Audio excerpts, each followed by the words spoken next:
मौर्य तुम्हारा पति एक सफाई कर्मचारी है, इसका मतलब वो एक बहुत गरीब परिवार से, पिछड़ा समाज से है, जिसने लोन लेके कर्ज लेके तुमको आगे बढ़ाया। तो इसका मतलब उसने तुमसे अथाह प्रेम किया, ठीक है। और इतना प्रेम के बावजूद अगर तुम उसको रिटर्निंग में ऐसा दे रही हो तो तुमसे ज़्यादा घटिया लड़की कोई नहीं है। तुम पूरे औरत समाज पे एक तमाचा हो। उन औरतों के लिए भी शायद तुम तमाचा, एक कलंक बन गई हो, जो ऐसी नहीं है, जो सच में आगे बढ़ना चाहती है, अपने पति के लिए कुछ करना चाहती है, अपने बच्चों को एक अच्छा जीवन देना था। तुमने कहीं ना कहीं दिमाग में लोगों को एक कीड़ा डाल दिया, एक शक डाल दिया, और तुम सबके लिए एक हथकड़ी बन गई हो।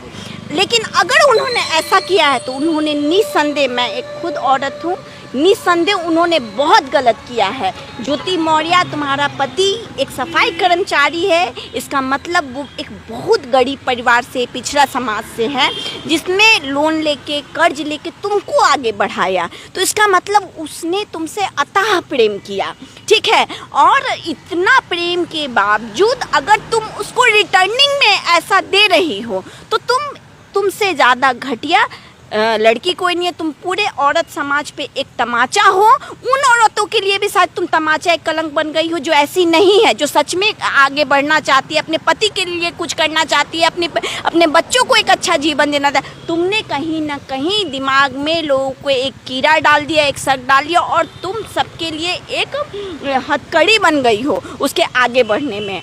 लेकिन ये तो वो कहानी है जो आलोक मौर्य ने हमें बताया, और अगर इसमें सच्चाई है तब ज्योति मौर्य बहुत गलत औरत है। लेकिन इसका एक दूसरा पहलू भी हो सकता है। ज्योति मौर्य 2016 में एसडीएम बनी, तो वो अब ऐसा क्यों करेगी?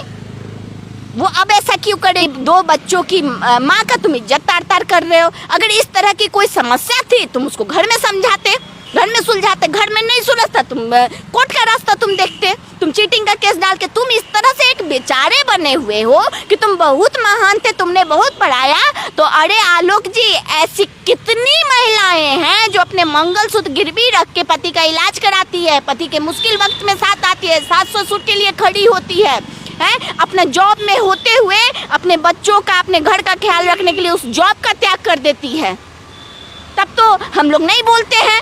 आज पुरुष समाज एक ज्योति मौर्य का केस जो सही है, जो गलत है, हमको नहीं पता, लेकिन हम जज बनकर बैठ गए कि औरत पढ़ लिख लेती है तो वो पति का साथ छोड़ देती है, जबकि पति नहीं छोड़ता। अरे ऐसे कितने पति हैं जो ऊंचे ऊंचे पद पे बैठे हुए हैं और एक्स्ट्रा मैरिटल अफेयर चलाते हैं, कितनी गर्लफ्रेंड रखे हुए हैं, लेकिन तब भी ये जानते हुए पत्नी उसका साथ निभाती है।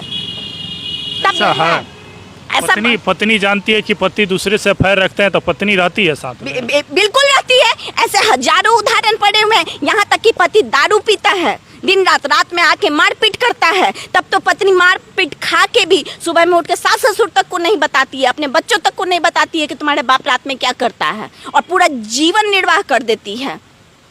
ऐसी कितनी औरतें हैं जो मायके से संपन्न है, लेकिन किसी वजह से लोग कहता है कि भाग की वजह से उसका शादी उस संपन्न घर में नहीं हुआ है, फिर वो पति के गरीबी में साथ रहते। तो एक ज्योति मौर्य की वजह से अगर इतने पूरे महिला समाज को टारगेट किया जा रहा है, तो भारत में तो हर 16 मिनट पे एक लड़की का रेप होता है। तब हम पूरे समाज को कटघरे में खड़ा करते हैं। अरे हम वो औरत हैं। इस कहानी का एक दूसरा पहलू भी हो सकता है कि इन्होंने तो बना दिया, लेकिन मैडम एसडीएम बन गई। एसडीएम के पास बहुत काम होता है, अपने मर्द ऑफिसर के साथ उठना बैठना, मीटिंग में जाना। कहीं ना कहीं इनके दिमाग की उपज होगी कि हमने बना दिया, अब मैडम मेल ईगो इनका बीच में आ रहा होगा। लोग कहता है संगत से गुण होते हैं, संगत से गुण जात है। तो हो सकता है सफाई कर्मी के जो दोस्त होंगे, उनके जो साथ कर्मी होंगे, वो उनको दिन रात टोंट करते होंगे कि अब तुम्हारी पत्नी तो हाथ से गई। उनके दिमाग की ये उपज होगी। तो कहानी का दूसरा पहलू भी हम लोगों को जानना चाहिए, लेकिन नहीं, एक पति ने समाज में आकर खड़े होके कुछ कह दिया तो मतलब वो औरत गलत हो गई, और उसके लिए पूरे संसार भर की औरतों को गाली दीजिए। अभी पता चला 133 पतियों ने ये 140। तो आप लोग का तो काम है कि उसे 140 पतियों से पूछिए कि तुम्हारी पत्नी ने ऐसा क्या किया था। हैं? दुनिया में तो बहुत दारूबाज है। ज्योति मौर्य की कहानी से सभी लोग डर गया, तभी ना अपने पत्नी को बुला लिया। तो ये डर तो सबसे पहले हमको होना चाहिए ना। हर 16 मिनट में लड़की का रेप हो रहा है।